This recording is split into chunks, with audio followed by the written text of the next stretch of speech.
So we end up walking out the back door, and at the back door, there was like this little panel box.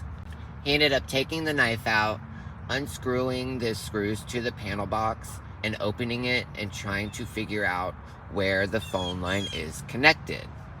While we were standing out there, I'm guessing they walked by their front door and they seen us out there, so the guy comes out and he starts screaming. Basically telling us that we don't need to be there, she was perfectly fine, and if she needed to go to the hospital, they would have taken her, but she does not need that. He starts escorting us out towards the gate, so we start walking that way.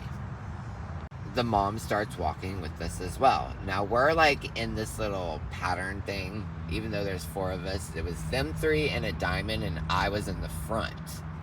As I'm walking, I'm looking behind to make sure that he is still behind me. I get to the gate, and I start to lift the handle, and I look back to make sure that my ex is still behind me, and that we're still moving forward and leaving. And all of a sudden, the guy runs up on him, does this like running jump with his fist, and basically sucker punches him like right here. My ex ended up having a big welt on the back of his head. A big one. It was a big knot.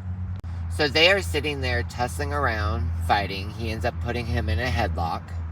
From my point of view, it looked exactly like my ex was saying I can't breathe once he got into the headlock. Meanwhile, the mom is kind of like standing in the middle of them 2 fighting. And she's trying to tell them 2 to break it up. Now, the fight probably lasted about 10 to 15 minutes, maybe, if that. I mean, it was really, really quick. Now, I did see a connect with his arm. Once he released him, my ex started walking towards me as quickly as possible. We open the gate and we start walking around to the other side where we live. During this time, I can hear him falling in the garage and him saying, "Call the cops." As we are walking around, I asked him what happened. Just due to the fact of the connection with the arm, he had told me that he had stabbed him.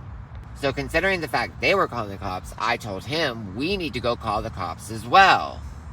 And we need to make sure that we tell them every single thing. So tell me exactly why